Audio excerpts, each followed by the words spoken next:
This story will cover from then to now and next, all about change, how to turn losers into winners.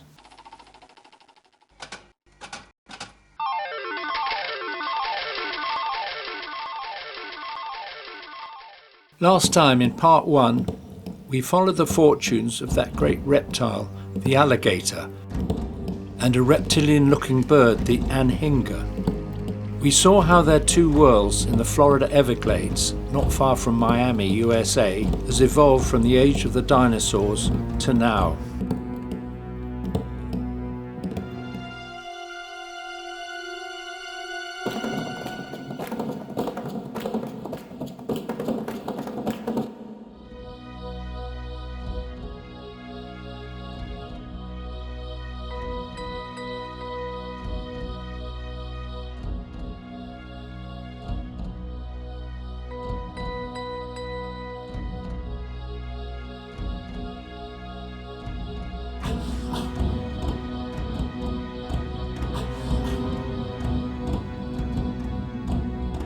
This time, we'll continue that story and make a feature of our human impact and look forward to the future.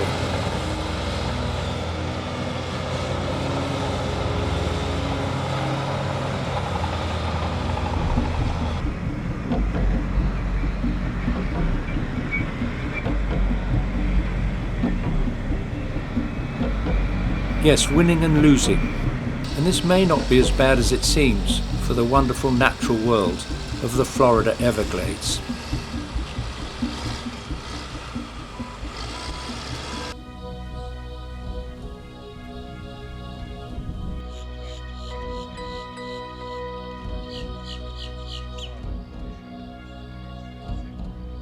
Two natural impacts are hot drought and freezing cold. Both are killers, affecting the whole ecosystem. In part 1, we saw pools drying up and fish dying. Birds poured in for the feast. It was a bonanza for vultures.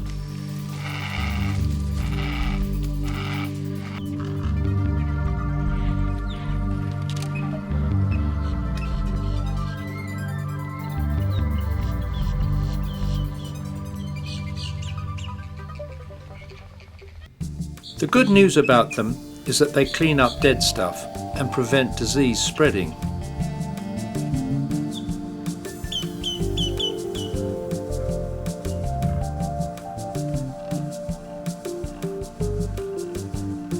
And there are lots of fishing birds that use all sorts of cunning tricks to catch their prey. But some of them have not been killed by drought, but by cold, or at least some of them have. Predatory gar seems fine, but its prey is dead, an easy meal. And other gars are heading to where that one got what he's having. Fish swim in, birds fly in. Turtles can walk there.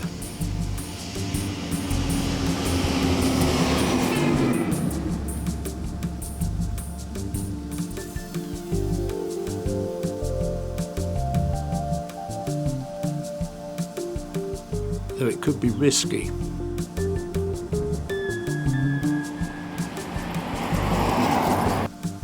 With a fly on board, another disposal operator perhaps.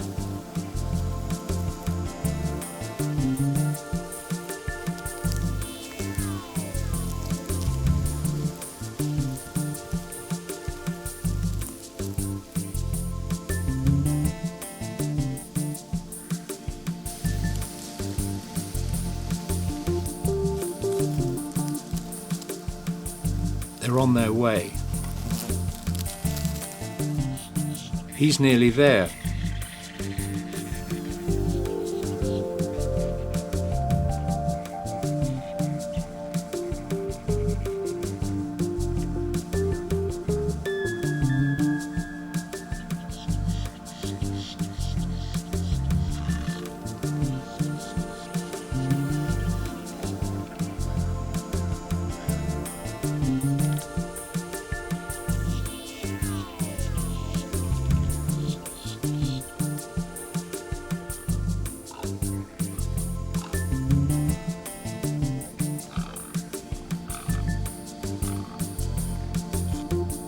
But why are only some of the fish dying?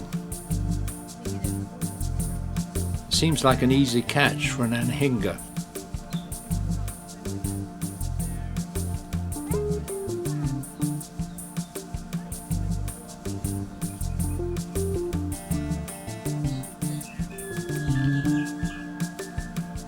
Notice the pattern on the fish. Does the alligator know it's there? The fact is the Everglades swamps have been swamped by all sorts of wildlife from elsewhere, so-called introduced species. The pet trade, very big in Miami, released aquarium fish, and reptiles, especially now with Burmese pythons, have caused havoc. It's not nature as nature intended and will involve human management forever. Playing God, if you like.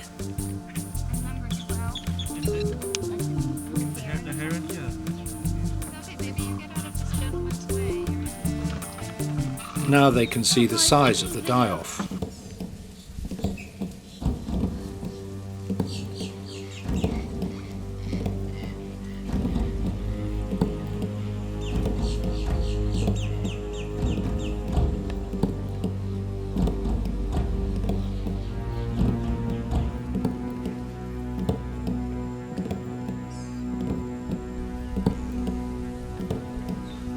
Everywhere you look, there are dead or dying fish,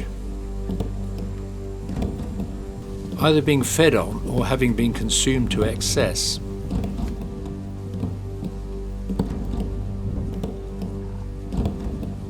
The gallinule has the right beak for the job and the right feet for getting around in this jungle of reeds.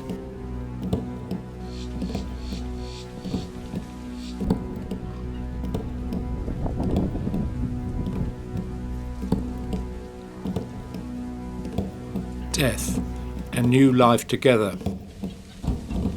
Easy pickings for a little heron with super eyesight.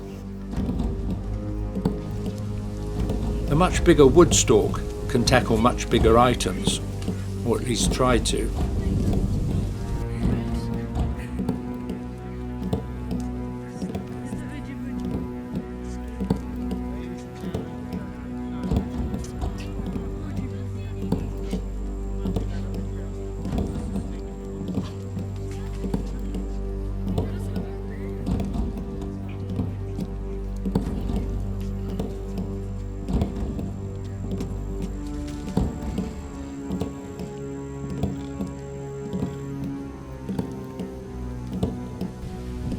Woodstocks have increased due to protection. Conservationists keeping an eye on them.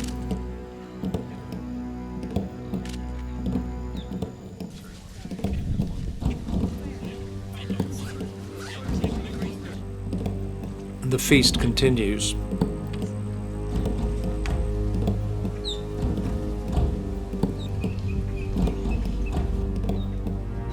They're difficult with no hands.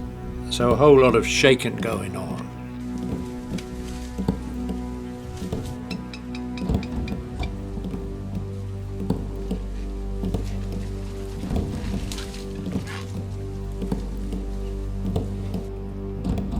And land birds join in too.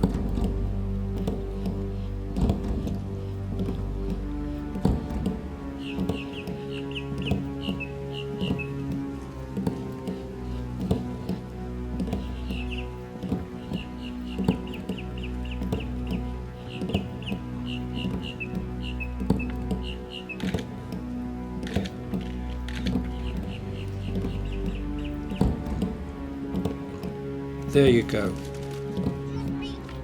Non-native fish do well in man-made habitats like canals, and they're aggressive and may crowd out their native neighbours.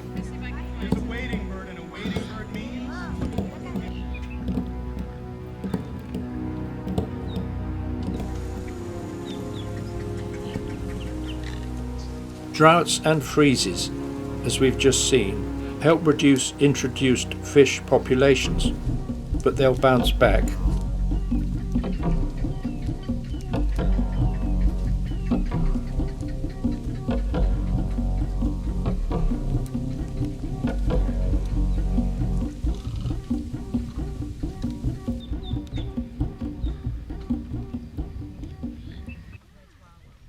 the exotics in the canal, and always now the threat of climate change, which could drastically affect water levels. There's a lot of pressure on this place, so-called river of grass, flowing slowly to the sea, acting as a sponge.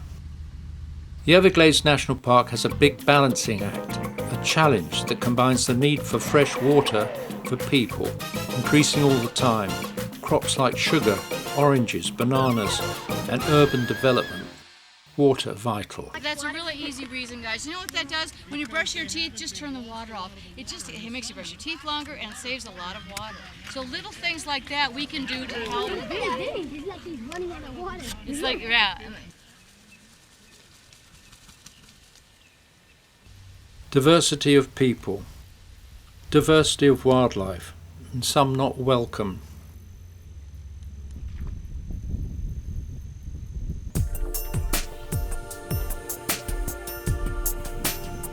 The public is always welcome here.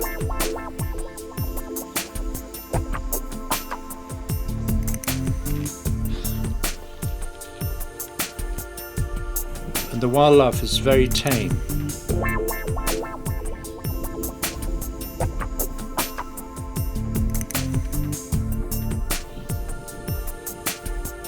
Excellent for photography of every ability.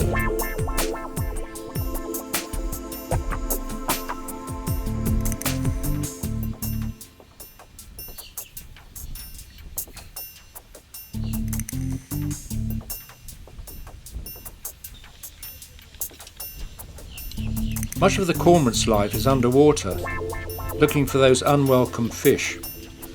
Good news for him though.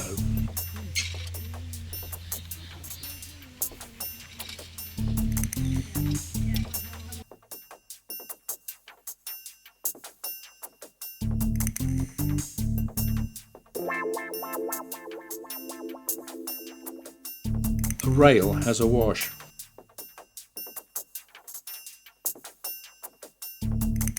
A fish drifts by.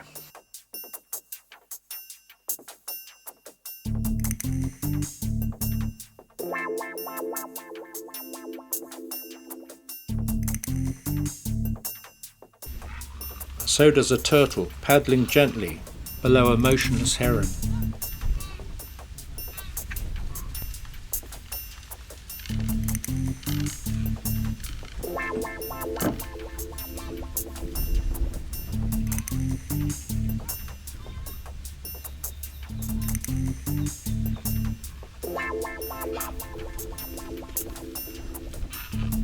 An anhinga, the snake bird, makes like a snake and surfaces as a surprise from behind, with a bit of dead fish for the turtle.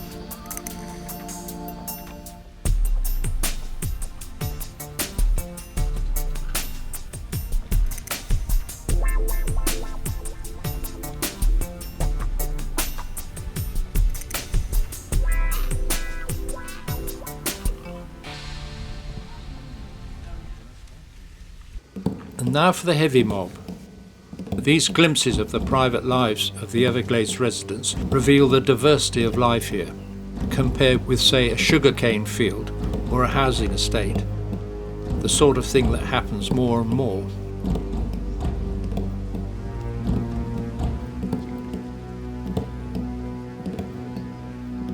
In fact, alligators occur increasingly amongst people as a result of protection.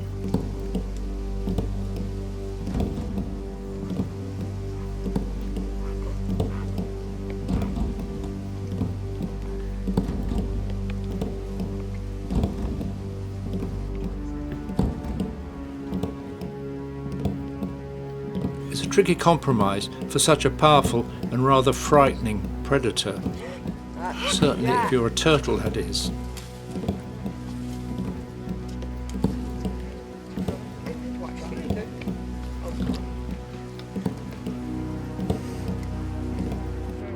That's pretty big, that one.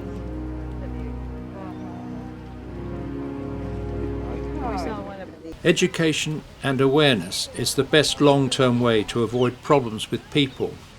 There are now commercial farms, for their skins and alligator shows, which may or may not help the public to understand these living dinosaurs better. Oh my gosh, I'm so sorry. It's in the water beside it. And I've got to cover it again. I just had surgery on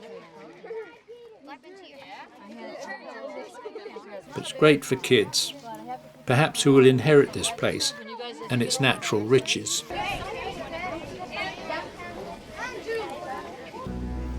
Birds are on the menu.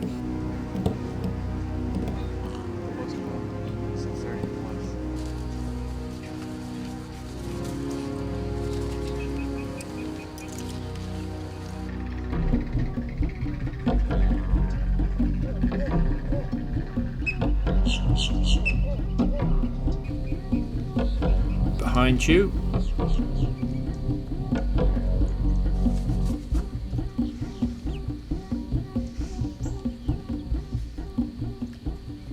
much easier, a dead fish.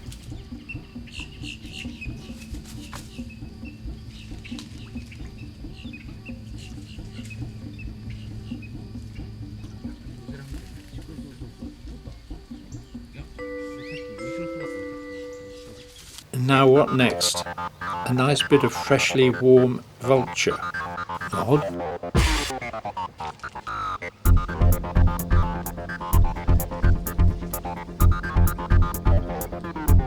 Do vultures have a sense of humour, or perhaps more important, do alligators?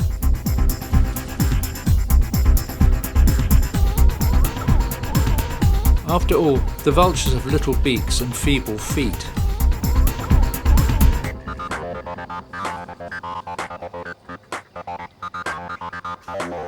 Is this a vulture party?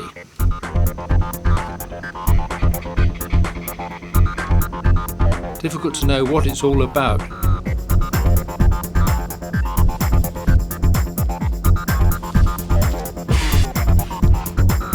Anyway, it's time to go.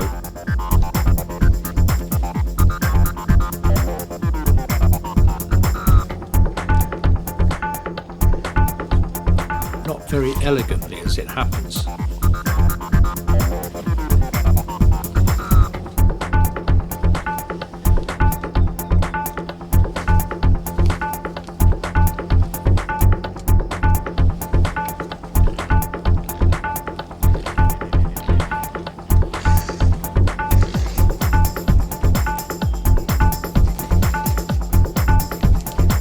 Leaving the fun-loving vultures, if they were, to another unlikely pastime.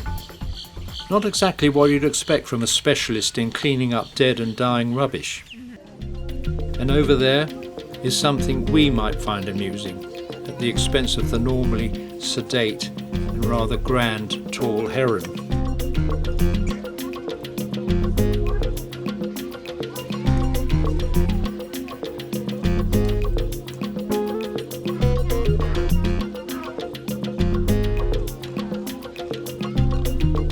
Yes, he's got a nice big fish. But is he losing his cool? He's certainly lost his fish.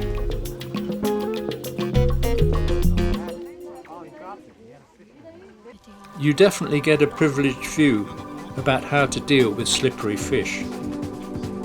First, find a branch and bash on, like an anhinga with its catfish.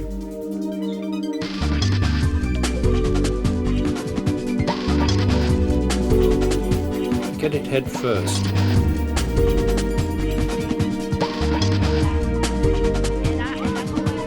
Shake and stretch.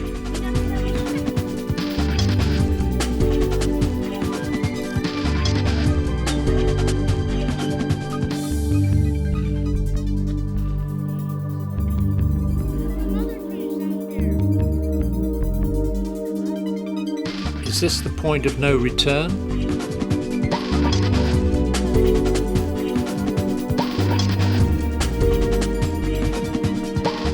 Not.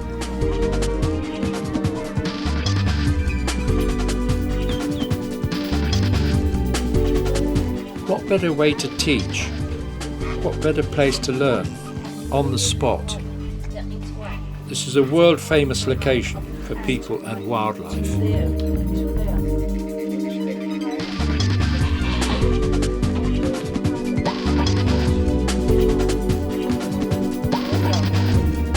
where you can watch an osprey fishing,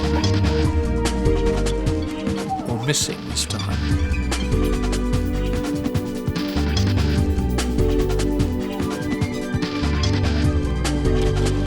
But not this time. And see him shake off the water from the dive.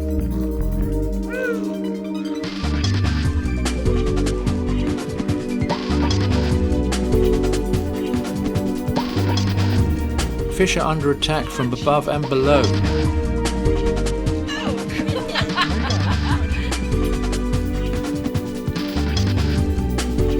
And he's back, that spectacular fisherman.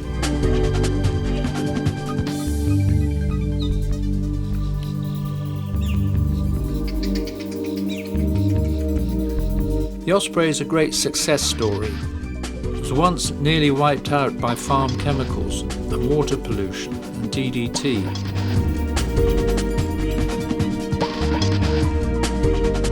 But they now nest across the world, many migrating to the tropics for the winter and returning to the same spot to breed and indeed fish. What a star! The fish are carried head first, thus streamlined, to various feeding spots.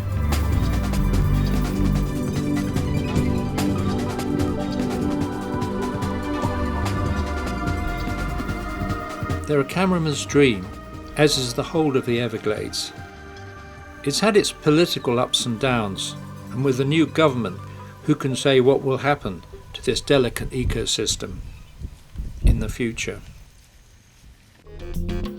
In geological time, dinosaur time, that surviving relic and its neighbours, the alligator's doing pretty well alongside modern man.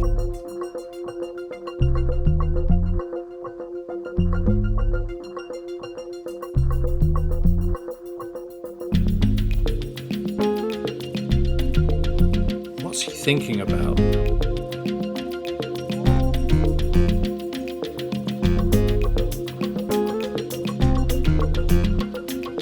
Crossing the road, perhaps?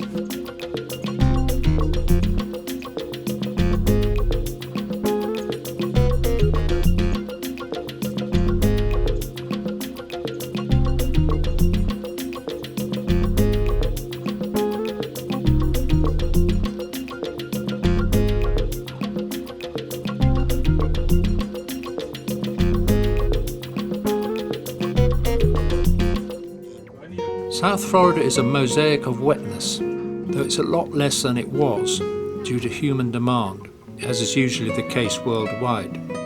More people need more space, more water, more food, more roads, more airports, more holidays. So sunny Florida is under pressure to provide all this. So what priority could wildlife ask for? Maybe the highly adaptable cattle eagle can adjust, moving from bulls to bulldozers. But what about less adaptable species? An osprey needs water to dive into to fish. Is it goodbye to that?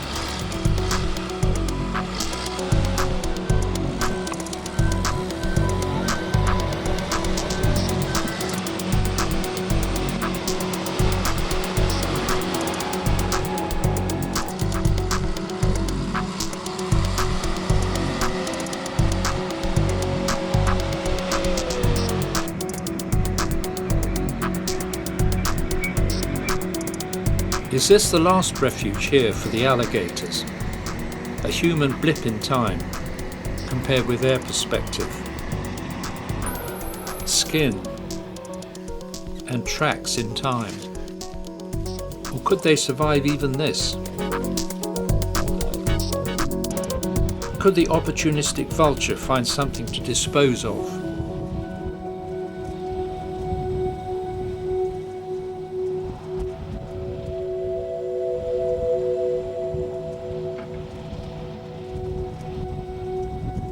Surely that empty, dry landscape could never feed a woodstock.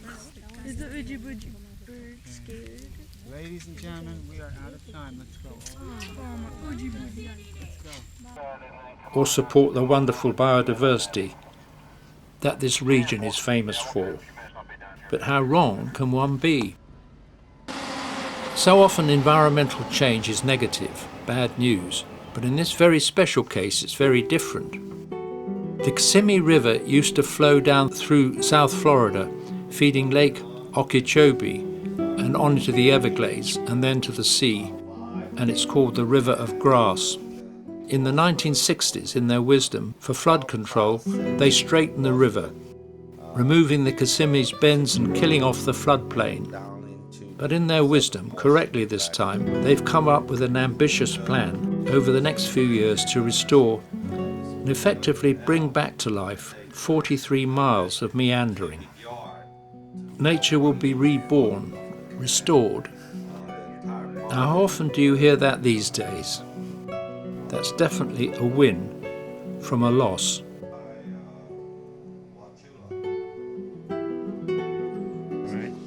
So we have to construct the road.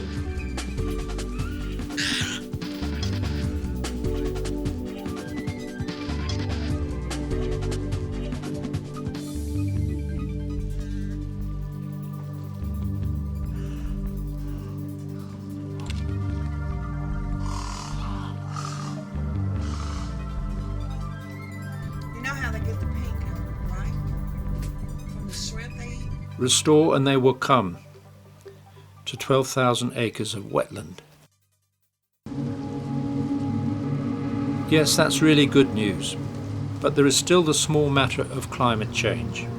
Aviation, traffic, factories, CO2, methane, it all adds up and could cost us the planet, the only one like it.